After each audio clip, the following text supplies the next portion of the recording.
Hello and welcome to Growth Coaching International's Coaching in Education podcast. I'm your host, Richard Reid, and in today's episode, we continue our mini-series, Stories from the Coaches, where I have the pleasure of talking to members of the GCI team in the search for some helpful insights into coaching in education. To kick things off in this episode, I want to refer to our strapline, where theory and good intentions meet reality, because the topic of discussion today, reflective practice, fits so well with this phrase. Let me explain. In theory, we as educators and coaches appreciate the benefits of a reflective approach to our practice, and we definitely have good intentions to make this a regular habit. However, the reality quite often is we let disciplines such as reflective practice drop off our list as the busyness of working in education takes over.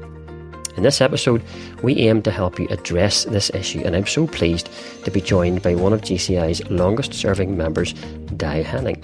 Di is the lead facilitator of reflective practice, a GCI process of group supervision for both in-school and open entry groups. As the lead consultant for coach development, Di also supports the learning and development of GCI consultants as supervisor, mentor and coach. In particular, leading the in-house reflective practice process required for all GCI consultants. In 2021, Di received the GCI Mandy O'Brien Award in recognition for her contribution to people development. Di, I'm so pleased to have you join me on the podcast today. Richard, I'm happy to be here. Fantastic. Really looking forward to the conversation. Di, you've been with Growth Coaching International since 2006, so coming close to 20 years. So I'd imagine your role has changed and evolved over that time.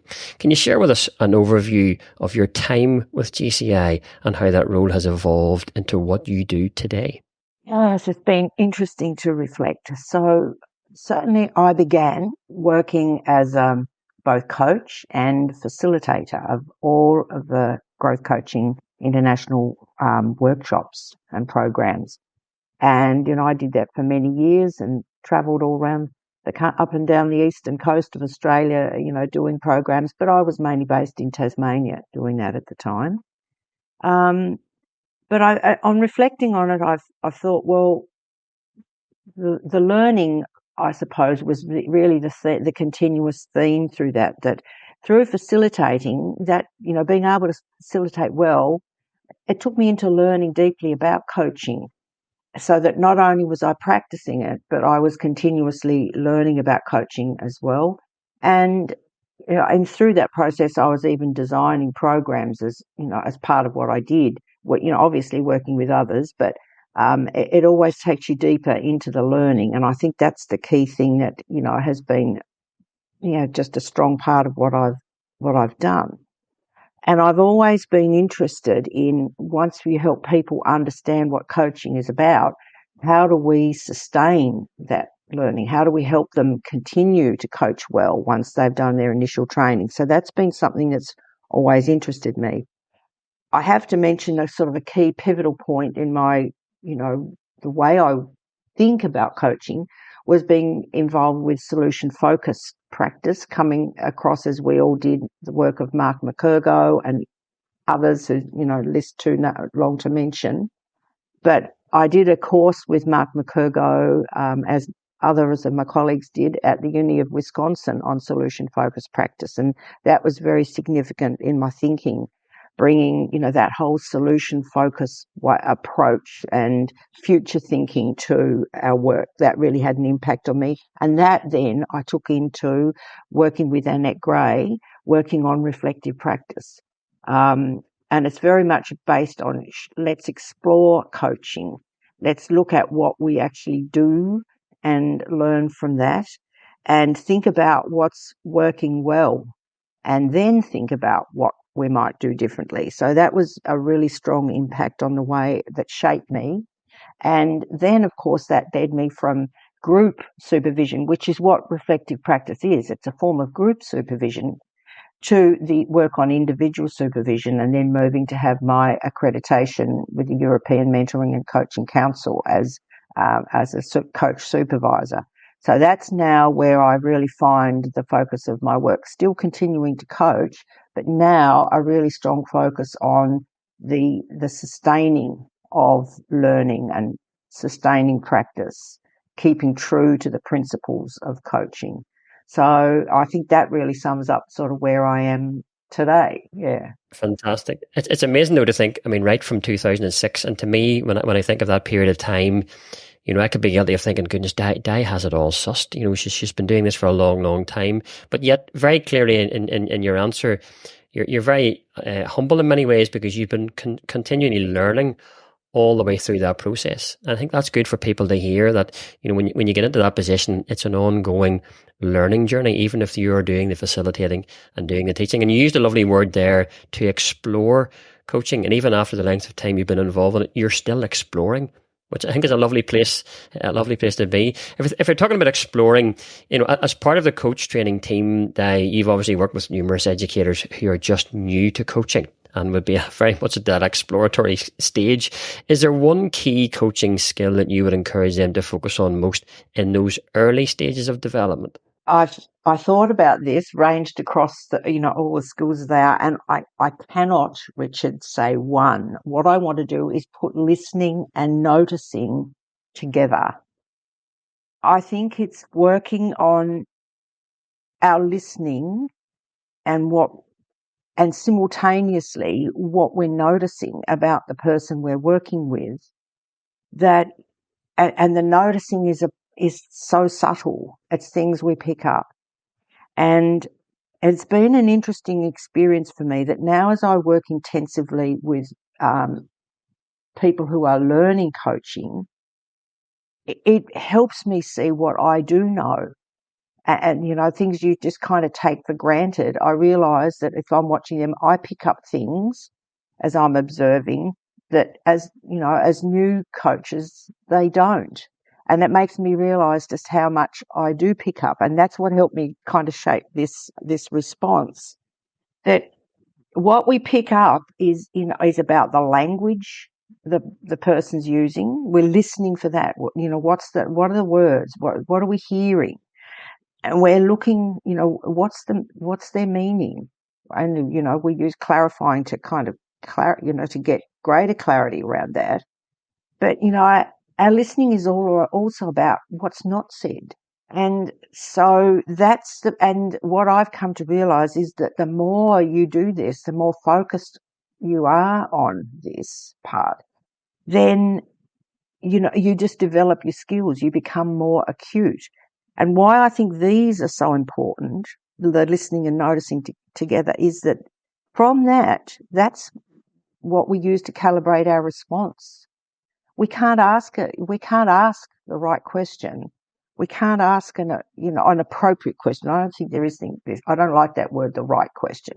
What's an appropriate question? And we can't determine whether we want to paraphrase. That all comes from the listening and noticing. What's the response? So that's where I think, to me, is what we really need to focus on. Because you can have a good bank of questions beside you at the moment when you're beginning, which are totally adequate. But it's, what do you actually deploy? If your listening is off, then what you do will be off. I like that, and it's interesting when you paused before you answered that one. Very similar to Nikki Knight. When I interviewed Nikki, she just said, I'm going to break the rules. I'm not going to go with one. I have to go with at least two. So very similar to yourself, Diane. I love the fact that you've combined listening and noticing together, and you used that word subtle, to noticing the subtle things, and very much all around vocabulary and language, what the other person is actually saying and what's behind the words. But even more importantly there, noticing what's not said. Di, you've established a significant presence within coaching circles for your work in the area of reflective practice.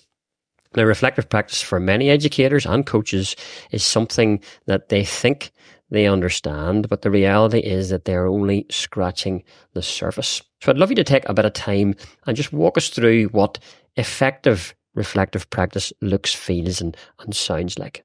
Well, I think it's helpful to remind ourselves that as humans, we are adaptive systems.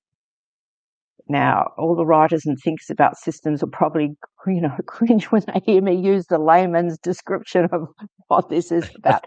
I mean, we know that we adapt to like changes in our environment, to all sorts of things. Our body is built. We are built to be adaptive.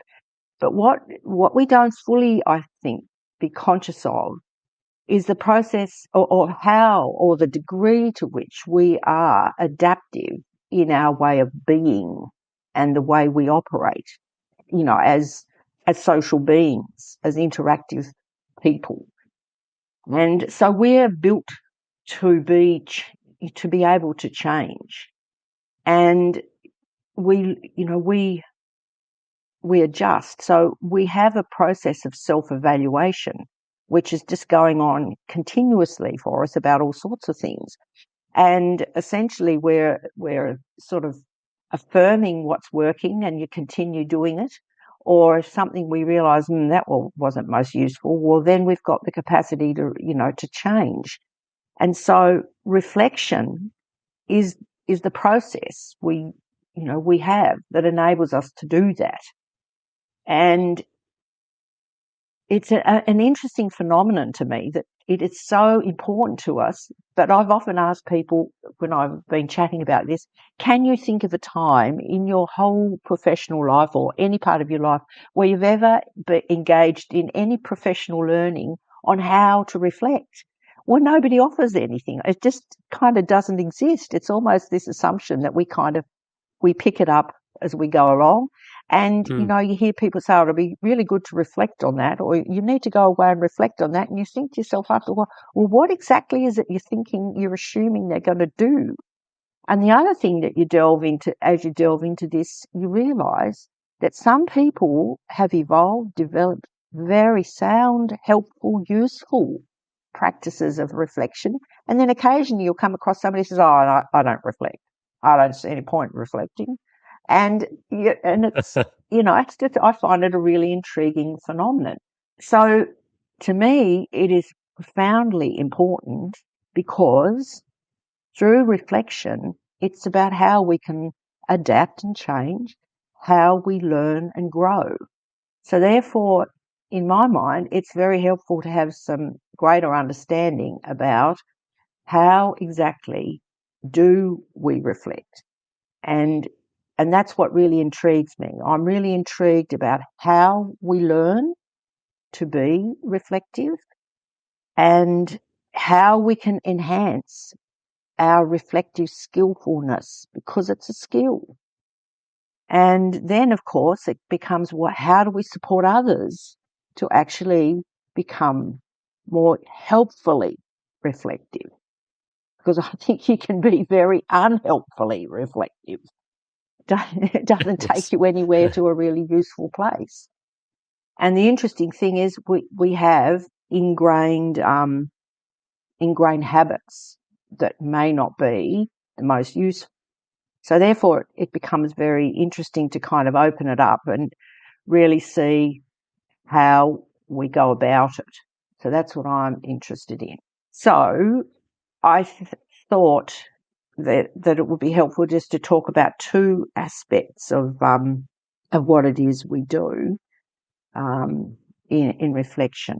So the first thing is we use a framework to reflect with. So, for example, when we typically sort of suggest or think or reflect on something, the most common framework that people use is the good old deficit model. They go straight away, if they think about, reflecting on something that's happened, what did I do well? Because the assumption is that reflection is about finding out what didn't work so you can fix it. And so that's the common frame. And yeah, I mean, I had an experience very early in my coaching, which really made that very clear to me. It made me think and realise, well, that is not helpful when people just go straight to that space, because it doesn't take them into kind of a sense of agency or efficacy. They're just kind of down there. So what do we do then to support people to be more constructive? And so and thinking through things from positive psychology, appreciative inquiry, which is what I was immersed in at the time, I began focusing on asking people questions about what's working and how and what makes that work. When you think about whatever's happened, what do you feel really pleased about? What did you do then that you didn't think you possibly could do? And it's now working for you. So having a constructive frame and then going and asking, well, if you were to, if you could do that again, what might you do differently?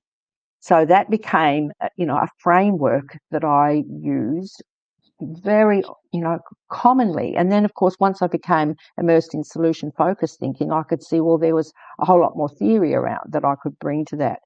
But so that taught me that, helping people be clear about how they would reflect, having a framework to use, a tool to use that was constructive and useful,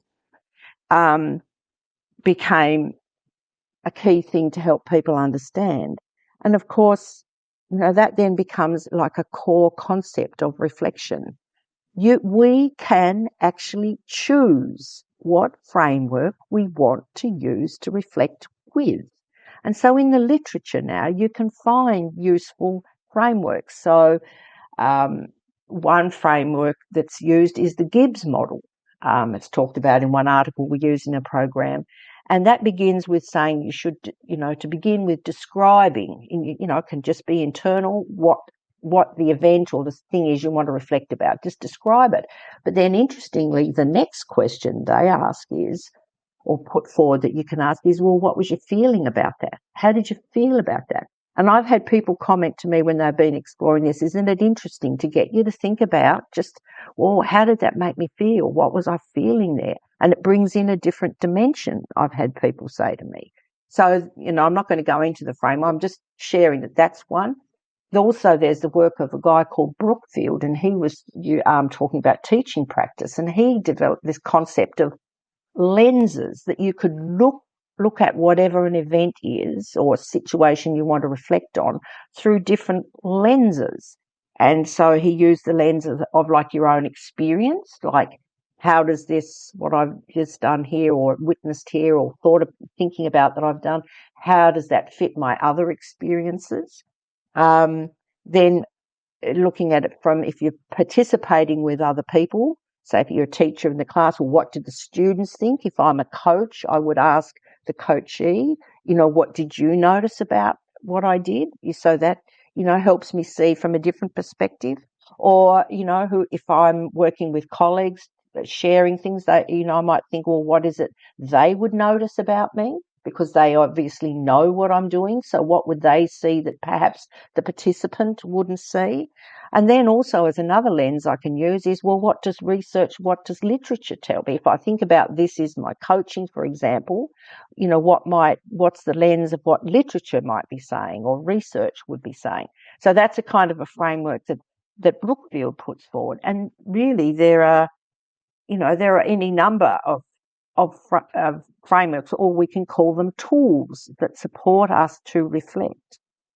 And so thinking recently of a group of leaders whom I work with doing some work on leadership, we got to talk about trust. And so they read an article about trust written by Dr. Paul Browning, who's an Australian who's done a lot of really interesting research on trust. He also has a rubric with 10 elements of trust, and as a rubric is set up, the four levels.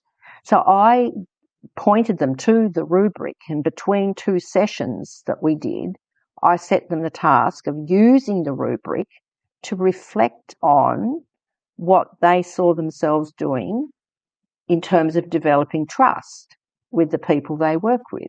So therefore I was providing them they were using a tool to reflect on trust building.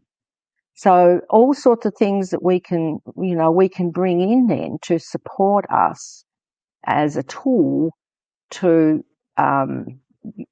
reflecting on some aspect of our performance or our work. So there's that. And so the second thing I just thought I would mention is that that over time we evolve and refine picture of whatever it is that we are reflecting about. And that becomes a point of comparison. Because if you're reflecting, you're always looking at something you did, but how does this fit something? Is it good? Is it bad? I mean, how do you know? You've got to have some picture of what something is called the good that you can then make this comparison about. And so, for example, if we think about coaching training in our programs, very near the beginning of any of our programs, we do a coaching demonstration so that people go, oh, so that's what it looks like. They have, they have an initial formation of what they think coaching is or what we're helping them see coaching is. And we talk about it. What are the key things that you've noticed about that? So they then we begin with that kind of picture. And it's very basic. We make sure the really fundamental aspects of good coaching are evident. But the thing is, it's a beginning picture. And then as the learner learns more about whatever it is, teaching, our coaching, then, and as we do things like we watch videos perhaps of other people coaching, or we might join group supervision, participating in individual supervision, their picture of what good coaching is evolves. It becomes, more sophisticated, more complex, more nuanced. So that picture of what good, great coaching is, or good or great teaching, it evolves over time. And then our reflection, we're reflecting in terms of, our evolved picture of whatever it is. So, if I think about me now, I spent time after a session yesterday really thinking about some subtleties of relationship building, because that came up as an aspect of the coaching that was happening, and how do I assist a person to to explore that, and what was I presenting about the way I build relationship. So, the things that we're reflecting about, are shaped by our own kind of evolved picture of what it is we're reflecting about. So it's different for all of us. So it's this concept of you just don't reflect in a vacuum. You have to, we just naturally evolve some picture of what it is we're trying to achieve. And that we can reflect kind of against, because otherwise what's telling you that something was good, or even that something didn't work? What do we use that helps us tell that? And that's the really interesting part, because you can become skewed if you're not really thinking about the useful elements of it. So I'm really intrigued by how we do that and how we build those into our practice. But I think it's really helpful, Di. And you mentioned at the start, trying to move people away just from that deficit model is the first step, because I think most of us would be in that position. So that's very clear. And then that there are options, there are frameworks out there, and I mean you've given examples of a couple there, which are really helpful. And then that idea, I love that idea of an evolving picture, this ongoing, emerging, evolving picture of what you're hoping, good could look like. So you have something to compare what you're doing now to. And I think that really is very helpful. It's one of those things where we prepare, maybe before a coaching session, we give it our best during the session, and sometimes afterwards we ignore or forget about the reflection. And the reflection is such a significant part of what we need to be doing as coaches. So I think that's just really helpful for the folks who are listening. Let's assume that your advice and your guidance on this topic of reflective practice is landing well with our listeners, and I'm sure it is. How might they ensure that they establish a habit of reflective practice so that it becomes a natural part of who they are as a coach or educator? Yes, and there's no one a simple answer, because what's fascinating here is people do their have reflection in all sorts of ways. So I remember one person, and she said to me, look, she was a runner. And she said, I just do my best reflect. It's no point me sitting down after a coaching session and thinking, now I need to reflect on what did I do well then. She said, nothing will come to me. She said, but when I'm running, that's when my mind is free and I'll think about what I was pleased about, what came up, what might I want to, whatever the way of thinking is. But that's when I will do some of my best insightful reflecting. Now, you see, this also fits into work, how our brains function too. And it's true with me. I will do some of my best reflecting when I'm doing things like the ironing, or digging, weeding the garden, pruning, things like that. When I'm deeply in doing something like that, my mind is free, and I find that's when sort of insightful ideas come to me about what I'm doing. The practice part, I think, is that really your question is about what is the practice we need to have that enables us to be mindful of our reflections and maybe keeping track of, how do we be conscious of them? How do we consciously build our practice of coaching, teaching, whatever it is, but coaching in our case we're talking about here. And so, yes, there does need to be some time when we have a habit of capturing that in some way. And that's what I think, people need to know what is most helpful for them. But I would say the key thing is you need to have an element of conscious time. So is it for some people, it's straight after a coaching session. They might capture something. Other people might decide that it's, at the end of the day and they've done several coaching sessions, or is it at the end of the week? Certainly there's a great chapter in a book called Good to Great Coaching by a guy called David Peterson. And, he really says that great coaches, they definitely have, times when they're conscious of and setting goals for themselves. So that can be helpful. It can also be like reflecting when you've read something. Now, I've got a book here that I'll mention at the end, and a colleague of mine, she was sharing with us that when she read this book, clearly she was using this book the ideas in it to reflect upon her coaching. And so then she did some journaling and thinking aloud, writing down key thoughts that emerged from the book. So I'm not giving one simple, clear answer here. I think you have to have a conscious practice of being able to use your own work to emerge your ideas, your insights about your coaching, and thinking through, well, what do I do? What does that help me see I want to do into the future?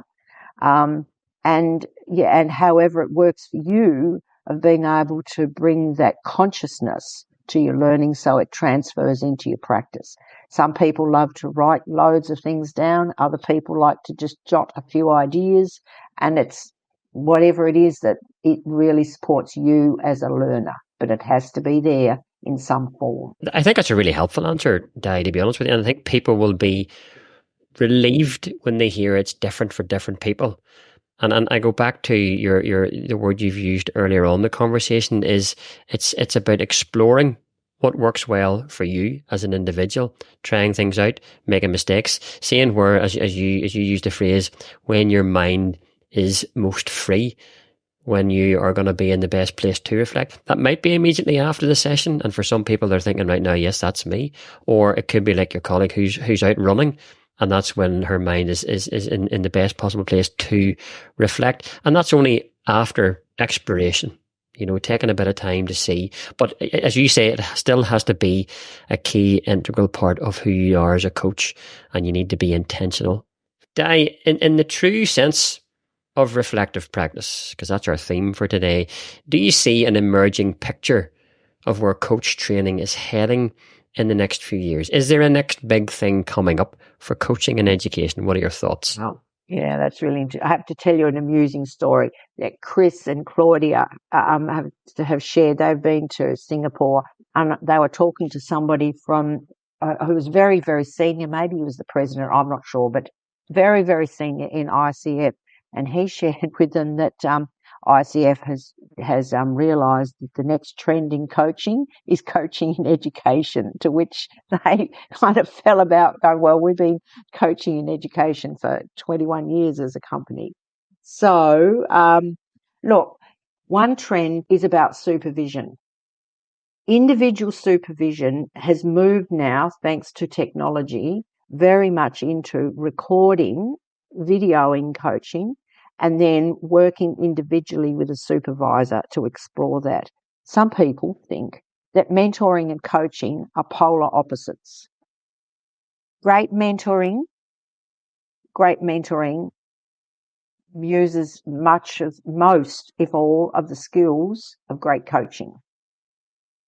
And particularly, certainly here in Australia at the moment, in the realms where I'm working, there is much change in teachers in schools. Staff are not stable anymore, the staff of a school. People are moving, and there is a great need to mentor people. And so I see how we bring coaching into that in a way, because people are changing, and so you need very rapidly, like midterm, to support a new teacher to be effective. So I think that really helping people understand how you can bring coaching into that, I think that is a really significant thing that's going to that will become more and more important. And certainly I'm talking to, people, principals, leaders in schools about that, how they do that well. Another element is, in the pressured world that exists, how do we support people's well-being in a coaching way? And I'm not talking about self-care. I mean a holistic perspective on well-being, and how coaching moves more into that space, because there's an assumption that coaching in schools, rightly, is about focusing on your instructional practice. How can you be a whole person to be able to teach well? And I'm not talking about, needing to go to therapy, but is around, elements of well-being related to how you do your work, how you feel about your work. There are elements of that enable us to flourish in the workspace. And so helping people understand, like as I talked to somebody recently, that it's totally legitimate to be coaching somebody around those elements that support them to be flourishing so that they can teach well.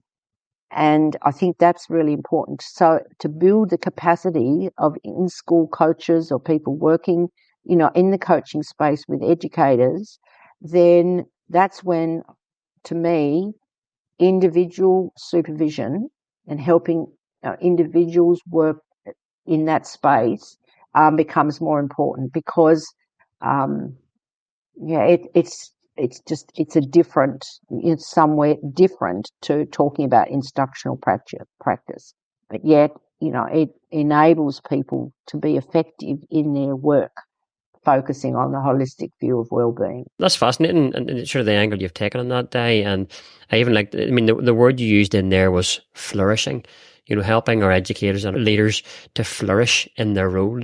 And if coaching, mentoring, and that fusion between the two can have an impact on that, then I think we're hitting the nail right on the head. That's what we're in schools to do, to help educators to flourish and thrive in the role. So that's very helpful and very encouraging, I think, as well, as we look into the future for coach training. As a final and closing thought, Di, are there any specific resources or articles or books, etc., that you would recommend, now, either for reflective practice or just developing coaching skills in general, would be really helpful? There is a book on reflection coming very soon from our wonderful colleague Christian van Nieuwenburg, and that will be published before the end of this year, so people should look out for that. So there will be a book on reflective practice. So that's coming. But the ones that I just couldn't help but put forward would be Hey Sun Moon's book, Coaching A to Z, which is based on solution-focused theory and practice. A book by Claire Norman called The Transformational Coach, which is one I've just come across recently, and that has got some, interestingly, different perspectives to what some people might have come across, which I found really interesting. And then I did put Christian Van Nieuwenburg's Advanced Coaching Practice book, as something that, as people get into coaching in schools really well and want to challenge themselves, then that's going to stretch them further. Yeah. I think it's just useful, to give folks some, practical pointers as to things that, tangible things that they can lift, and actually use to find out some further information. Di, for me, this conversation has been such a pleasure, and one that I have genuinely been really looking forward to. I'd like to thank you for giving us your time today to share your thoughts and insights on reflective practice. It's a subject that you're clearly very passionate about, and I'm sure that passion will have carried across to our listeners today. It certainly has inspired me. For our listeners, if you want to find out more about reflective practice, or indeed any other aspect of coaching, please do take some time to browse through the GCI website, and do also check out our monthly Coach Ed update and twice yearly Digital Insights magazine. I've been your host today, Richard Reid, and I'd love it if you could join me again on the next episode of Coaching in Education, where theory and good intentions meet reality.